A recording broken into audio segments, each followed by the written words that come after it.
मला खूप डॉक्टर व्हायचं होतं, खूप हौस होती मला, पण मी झाले नाही कारण अति तत्ववादी स्वभाव होता. मार्क कमी पडले म्हणून घेतली नाही ॲडमिशन. धनुभाऊ, तुम्ही फार भाग्यवान आहात. तुम्हाला जे करायचं होतं तेच केलंय तुम्ही. राजकारणात यायचं होतं, राजकारणात आले. हा, आम्ही उघडे अडकलो इकडे.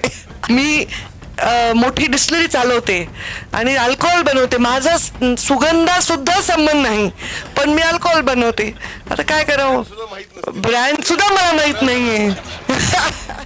या कार्यक्रमाचं जे औचित्य आहे ते मेन या सोलार प्रकल्पाची सुरुवात झालेली आहे, याबद्दल मी खूप खूप अभिनंदन करते. आणि पानसरेजींनी, कुलकर्णी तुम्ही पानसरेंचं नाव का नाही लिहिलं? असं कसं करता तुम्ही? तर पानसरेजींनी सांगितलं, हा म्हणजे मी तेच म्हणलं, कळणाऱ्याला कळलं. तर त्यांनी सांगितलं आज सगळ्यात जास्त ऊर्जा निर्माण झाली इथे, बरोबर आहे. 15,000 युनिट झाले, बरोबर, if I am not wrong. Generally average 12-13 हजाराचा असतो. आता कशी नाही होणार? तुम्ही धनंजय मुंडेंना बोलवले, पंकजा मुंडेंना बोलवलेलं आहे, हो, दोन पण इकडे आहेत. सगळं इकडे एकत्र करण्याचं सामर्थ्य कराडांमध्ये असल्यामुळे, आणि पुन्हा वर सूर्याचा आपल्यावर कृपा आहे. पण हे काय चांगलं आहे का मला माहीत नाही, कारण सगळ्यात जास्त रेडिएशन बीड जिल्ह्यात आहेत. हे चांगलं म्हणायचं का काय म्हणायचं मला नाही माहिती. पण आता या सोलारच्या दृष्टीने, या प्रकल्पाच्या दृष्टीने हे चांगलं आहे, ऊर्जा निर्माण होते. पण लोकांच्या दृष्टीने हे चांगलं नाही आहे, ही काही खूप चांगली गोष्ट नाही आहे. पण आज जास्त इथे ऊर्जा निर्माण झाली आणि ऊर्जा ग्रीडला जोडली जाणार आहे आणि पर्यायाने ती नागरिकांना मिळणार आहे. मी शुभेच्छा देते कराड परिवाराला. आणि आम्हाला पुढचा कार्यक्रम आहे. खरं तर हा कार्यक्रम 5 वाजताचा होता, पण शालिताईंचा निरोप आला की 6 वाजता येऊ नये. आणि मग तिकडे किरण गीतेंचा कार्यक्रम आहे. मग मी धनुभाऊला कानात म्हणत होते सूर्याचा कार्यक्रम आहे, किरण वाट बघतोय. तर तसंच झालं की किरण गीतेंचा कार्यक्रम असल्यामुळे तिकडे ते प्रतीक्षा करतात. आणि शालिनीताई पानसरेंनी आश्चर्य व्यक्त केलं की डॉक्टर असून त्या ह्या म्हणजे तुम्ही एकदा आमच्या सगळ्या डॉक्टरांना भेटा परळीच्या, ते डॉक्टर असून काय काय करतात हे तुम्हाला जेव्हा कळेल तर तुम्हाला अभिमान वाटेल. आमच्या उगाच बीड जिल्ह्यात असे खूप उद्योजक असलेली मानसिकता असणारे लोक आहेत. जसं त्यांचं हे प्रोफेशन नाही आहे तरी त्या करतायत, तसंच असतं. आता माझं जे व्यवसाय आहे त्याचा माझ्याशी काही दुरान्वयी संबंध नाही. मी मोठी डिस्टिलरी चालवते आणि अल्कोहोल बनवते. माझा सुगंधा सुद्धा संबंध नाही, पण मी अल्कोहोल बनवते. आता काय करावं, ब्रँड सुद्धा मला माहित नाहीये. ब्रँड सुद्धा मला काही माहिती नाहीये, पण ते उद्योग मी चालवते. त्यामुळे कधी कधी आपण जे उद्योग करतो त्याचा जरुरी नाही एखादा आपल्याशी त्याच्याशी संबंध असतो. पण तसं डॉक्टर या परळीमधले मी बघते, एकतर ग्रामीण भागात शिकलेला व्यक्ती खूप ॲम्बिशियस असतो. आणि शालिनीताई एका देवदाई फार छोट्या गावात वाढलेल्या, त्यांनी सांगितलं लहानपणापासून माझ्या बाबांना त्यांनी पाहिलं, त्यांच्या वडिलांना, त्यांना एकत्र, आणि त्या शाळेपासून त्यांच्या फॅन होत्या. माझी त्यांची परिचय खूप नंतर झाला जेव्हा त्यांनी इथे दवाखाना टाकायचा सुरुवात केली. आणि तेव्हापासून मी बघते खरंच धडपड्या आहेत त्या. आणि त्यामुळे आम्ही ताईकडून शिकल्या. मी बिलकुल नाही, मी अजिबात धडपडी नाही आहे. माझी रास सिंह आहे आणि सिंह असतो रिलॅक्स एकदम, जास्त नाही. भूक लागल्यावर शिकार करतो, पोट भरलं की शांत, उगाच इकडं तिकडं नाही. मलाच नाही धडपडा स्वभाव. मला वाटतं काय करायचं एवढी मरमर करायची. पण त्यांची ऊर्जा बघितली की मला कधीही अशा ऊर्जेतच असतात. धडपड हा शब्द उगाच नाही झाला, जो धड ज्याला पडता येतो तो धडपड्या. आणि त्यामुळे त्या खरंच धडपड्या, जिथे पडल्या ते धड पडल्या. कारण त्या डॉक्टर झाल्या, हुशार आहेत, मेरिटवर आल्या, काय अशा नाही आल्या, डॉक्टर झाल्या, मग इथे आल्या. एक पर्याय तेव्हा नव्हता फार गायनेकॉलॉजीमध्ये, जेव्हा त्या आल्या तो निर्माण केला. पण हे सगळं करत असताना तुम्ही तुमच्या जे प्रोफेशन नाही आहे ते तुमचं एक समर्पण आहे, एक सेवा आहे, ते चालू राहू द्या. इथं काय सूर्य येणारच आहे, ऊर्जा होणारच आहे, तुम्ही नाही आलं तरी होणार आहे. पण तुम्ही नाही गेल्याने डिलिव्हरीचं तिथे अडचण जी निर्माण होईल ती काही दुसरी सॉल्व्ह कोणी करू शकणार नाही, ते तुम्हालाच करावं लागणार. तर ते मात्र तुम्ही सर्वांनी करा, त्याच्याबरोबर उद्योग करा. कारण जो कमावलेला पैसा आहे तो द्विगुणित करण्यामध्ये काही पाप नाही आहे, तो वाढवण्यामध्ये काही पाप नाही. आणि ते जर तुमच्यामध्ये सामर्थ्य आहे, या परळीच्या मातीमध्ये ती शक्ती आहे. लोक इथे येऊन कधीच लॉसमध्ये जात नाही. जो येईल तो सेटलच होतो, चांगलाच काम करत असतो.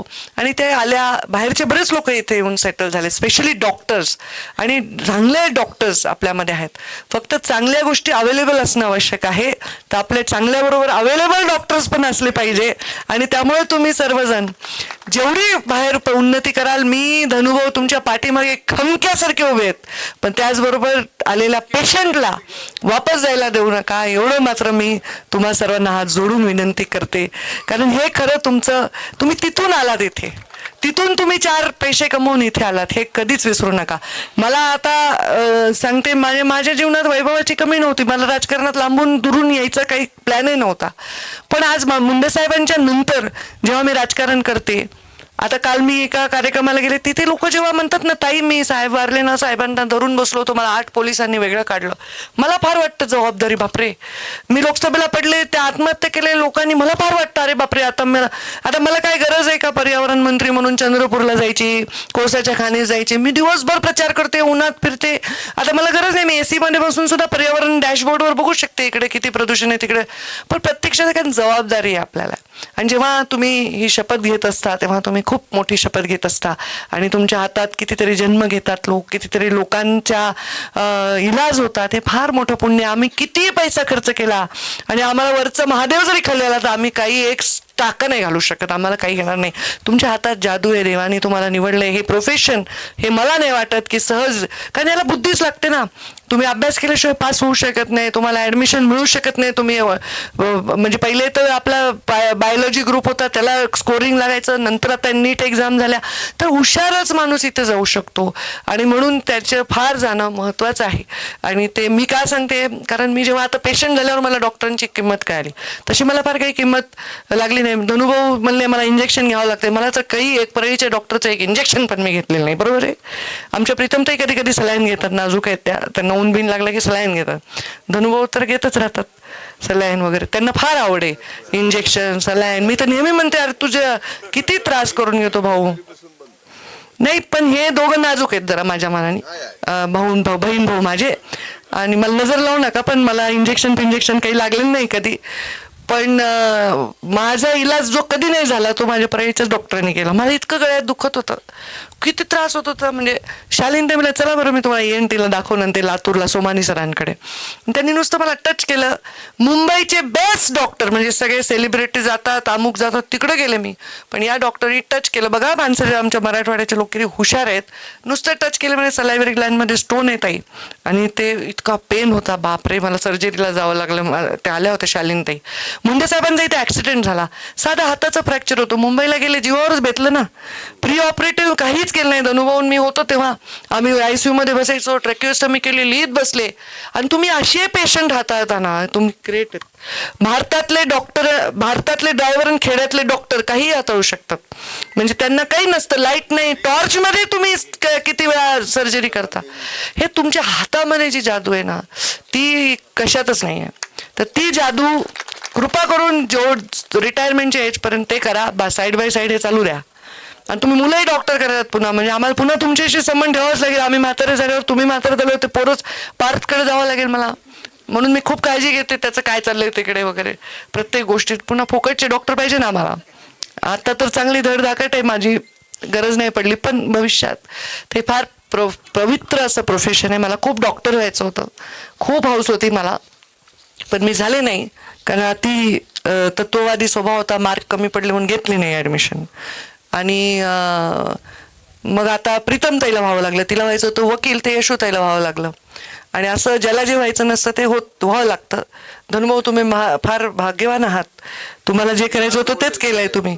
राजकारणात यायचं होतं, राजकारणात आले, हा आम्ही उघडे अडकलो इकडे. तर असं एकदम छान आहे. तुम्हाला पैसे काही कमी पडणार नाही शालिनी ताई, कोणत्याही डॉक्टरकडे काही कमी नाही आहे, तुम्हालाही नाही कमी पडणार. कारण लोकसंख्या आपली ज्या पद्धतीने वाढते, तुमचं काम तर कधीच कमी नाही होणार आहे, वाढत राहणार आहे. पण कमी पडले तर तुम्हाला मदत करू आम्ही. आत्ता जसं सगळ्यांनी मदत केली, धनुभावानी मी तुमच्या पाठीशी उभी आहे. मी माझ्या भावाला तेव्हाही फोन करून सांगेन जसं आता जमिनीच्या वेळी सांगितलं डिझेलला महाग असतो. तर मी माझ्या भावाला तेव्हाही सांगेन, धनुभाऊ हे विषय तुम्ही सेटल करून टाका. तर तर त्यामुळे रात्री जा, सकाळी डिझेलला महाग असेल तर रात्री जाऊन पैसे घेऊन या. आता माझ्याकडे नाही ते. आता बघू, प्रयत्न करते पुढच्या 5 वर्षात मागच्या 5 वर्षाच्या चुका रिपीट न करण्याचा, म्हणजे माझी पण ताकद वाढेल. पण मला खूप आनंद झाला आणि खूप छान हा झोन आहे. धनुभाऊ मला सांगत होते की इथे गाड्या अलाउड नाही, शालीनताईमुळे अलाउड झाल्यात. बरोबर आहे. तर आपण आता खरं ते करूया. मी पण करते. तिकडे खाली गेट लावलं पाहिजे आणि त्या गेटवरून वरती गाड्या नाही अलाव केल्या पाहिजे. फक्त हे जे ह्याच्यासाठी येत आहेत लोक या कामासाठी वगैरे, त्यांना काही स्पेशल अलाव केलं पाहिजे. जर तिथे आपण इलेक्ट्रिकल व्हेकलला जर म्हणलो तर भविष्यात काही कदाचित आपण इथे तोही एखादा व्यवसाय मोठा सुरू करू शकतो धनुभाऊ, की इथे इलेक्ट्रिकल व्हेकलचा कारखाना का नाही होऊ शकत. आपण पुढे अँबिशियस. पर्यावरण मंत्र्यांनी ठरवावं. जमीन मी देतो. तर चांगलं आहे, आपण करू ते. बीड जिल्ह्याच्या बद्दल लोकांमध्ये ते आकर्षण, इन्व्हेस्टमेंट्स. आता आपला जिल्हा दुष्काळी आहे, आधी रस्ते नव्हते, रेल्वे नव्हती, आता बऱ्याच गोष्टी झाल्या आहेत. त्यामुळं तसंही काही करता आलं माझ्या हाताने तर मला खूप आनंद होईल. पण सगळ्यात महत्त्वाचं आहे की आपण जे करतोय ते का करतोय. आम्ही दोघं आत्ता हेच बोलत होतो जेव्हा आम्ही धनुभाऊंचं इथं घर झालं होतं 2001ला. म्हणजे तर बांधकाम तुझं कधी किती वर्ष चाललं बाबा? 10 किती वर्ष चाललं? 5-6 वर्ष. 4 वर्ष लग्नाच्या आधी सुरू झालं. लग्नाच्या आधी सुरू झालंय. 2004ला राहायला आले का? आम्ही ते बघायचो. इतकं सुंदर दिसायचं, हिरवागार परळी, आणि एवढ्या लाईट नव्हत्या परळीच्या. इकडचा भाग पूर्ण मोकळा होता. आता एवढे वस्ती झाली आहे. तो कनेरवाडीकडे जाताना इकडचा सगळा डोंगर पोखरलाय. धनुभाऊ म्हणे की रस्त्याला पर्याय नव्हता, मुरुमासाठी तो डोंगर पोखरायचाच होता. आता एवढे रस्ते करून करायचं काय, हाय आम्हाला प्रश्न पडाय की एवढे रस्ते करून काय आपण दिवे लावतो जगामध्ये. आपण एवढ्या व्यवस्था करतोय, गतिरोधक एवढे, बापरे बाप, मनके जास्त बेकार झाले. ते खड्ड्याचे रस्ते बरे म्हणायची वेळ आली. पण मी आता म्हणत होते, पश्चिम महाराष्ट्रात मी कुठल्याही रस्त्यांवर प्रवास करते, गतिरोधक नसतात. कुठे मी आता विदर्भात गेले, मी by car Nagpur to Wardha to Chandrapur गेले, टू ताडोबापर्यंत गेले, कुठेही गतिरोधक नाही. फक्त आपल्या मराठवाड्यात काय हौस आहे की सगळीकडे टांग टांग टांग ते गतिरोधक लावूनच ठेवतात. मनक्याची वाट लागते खूप परिस्थिती. पण हे एवढी व्यवस्था आपण केल्याने आपण इथे आता नितीन कुठे गेलात? नितीन ठाकणे, सॉरी बेटा, अंधार पडला रे, अंधार पडला. तर आधी येतानाच आपण लावायला पाहिजे होतं झाड. ते माझ्या काही बिल्डर असोसिएशननी मला काही हजारो लाखो रोप दिले, ते मी काही पाठवले इकडे की इथे झाड लावा. ऑक्सिजन पार्क नावाने त्याला आम्ही सुरुवात करून दिली. तर आता मला त्यांनी म्हणले झाड लावायचं ना, आता झाला अंधार. मग आपण एक काम करू, 1 किंवा 2 जूनला इथं संध्याकाळी छान येऊ आणि एक कार्यक्रम वेगळाच करू. पण आता तुम्ही म्हणजे आम्ही सरकारनी आणि व्यवस्थेनी झाडं तोडले, डोंगर तोडले, रस्ते केले, एवढे मोठे मोठे रस्ते. पुढं काय? आता हे सोलार पॅनल तो सूर्यावरून निघालेली ऊर्जा पितो आणि तुम्हाला ऊर्जा देतो. पण आपल्या पोटात घालायला आपल्याला काय लागतं? ज्वारी लागते, गहू लागतो, बाजरी लागते, तर आणि नाकातून आत घ्यायला ऑक्सिजनच लागतो. कितीही जग पुढे गेलं, आता मी विचार करायला पर्यावरण मंत्री म्हणून की असा शोध लागावा की ते हात पुढं करावून सूर्याची ऊर्जा येऊन आपलं पोट भरावं, असं काहीतरी निघायला पाहिजे ना. नाही तर कसं होईल? जेवढी लोकसंख्या, जेवढं विकास आपण बघतो ना, आपल्याकडचा विकास हा पर्यावरणाला धरून नसल्यामुळे आपण बऱ्याच गोष्टी फेस करतोय. त्यामुळे इथे येताना आपण इथलं पर्यावरण जपून ठेवू. इथे गाड्यांना अलाव नाही करायचं हे आपण निर्णय घेऊ. धनुभाऊनी मी ठरवल्यावर कोणची गाडी हिंमत आहे इकडे यायची, कोणी येणार नाही. तिथे आपण ती व्यवस्था करू, म्हणजे हा एरिया व्हर्जिन राहील, स्वच्छ राहील, वॉक करायला लोकांना स्वच्छ जागा राहील. आणि येणाऱ्या लोकांनी पण कुठल्या अंतरापर्यंत यायचं, काय यायचं, कसं यायचं ह्याच्या संदर्भातले नियम लावून देऊ. त्यांनी खूप चांगला एक मेसेज सुद्धा जाईल. पण मी खूप खूप आनंद व्यक्त करते. आमच्या धडपड्या शालिनीताई सतत काही ना काही करतात आणि बालासाहेब त्यांना नेहमीच साथ देतात. कारण शेवटी हे एकत्र काम करण्याचा विषय आणि इलाज नाही आहे.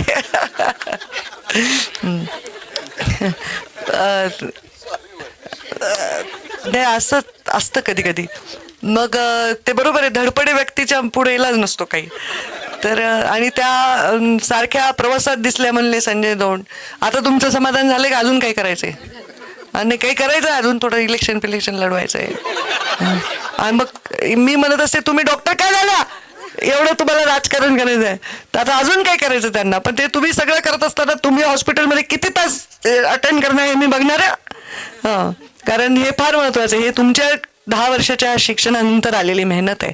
पण तुम्हाला ईश्वर करो, भरभराट हो, भरभरून तुम्हाला मिळो, सर्व डॉक्टर्सला भरभरून आशीर्वाद मिळो, भरभरून यश मिळो, कीर्ती मिळो, पैसा मिळो, सर्व मिळो. आणि आपल्या परळीकडे एक हेल्थ हब म्हणून भविष्यात लोकांनी बघू. धनुभाऊ, आपण तोही प्रयत्न करू, एक multi speciality super speciality hospital. मी बरेच वर्ष ट्राय करते, पण काहीतरी दुसऱ्याच भानगडी सुरू होतात आपल्याकडे, आणि ते कोणी मग यायला हे करा. आता जरा बसेल जम, आणि एक चांगलं हॉस्पिटल आपण आणूया. बघू, एक चांगला ब्रँड किंवा एखादं चांगलं हॉस्पिटल, किंवा कॅन्सरची एखादी चांगली सुविधा, किमोथेरपीची सुविधा, की इकडच्या पंचक्रोशीतील लोकांना, आजूबाजूच्या जिल्ह्याच्या लोकांना चांगली सुविधा उपलब्ध करता येईल. हे खूप आपण करू शकलो तर सगळ्या डॉक्टरांसाठी पण एक चांगला विषय होईल. आपण करूया. खूप खूप शुभेच्छा देते. भरपूर भाषण वाढलं, कारण मला मॅच करावं लागतं ना त्यांच्या भाषणाशी. त्यांनी जेवढे रंगवलं तेवढे आलाप मला घ्यावं लागतात पुन्हा, ते प्रॉब्लेम आहे. पण आम्ही दोघंही रजा घेतो, कारण तिकडे आमचा जावाई, मेहुणा, भाचा असे कॉम्प्लिकेटेड आहे ते सगळं. ते वाट बघायलेत. आणि आता तर सूर्यास्त झालाय, त्यामुळं किरण फिका पडून आहे तिकडे, म्हणून आम्ही लवकर जातो.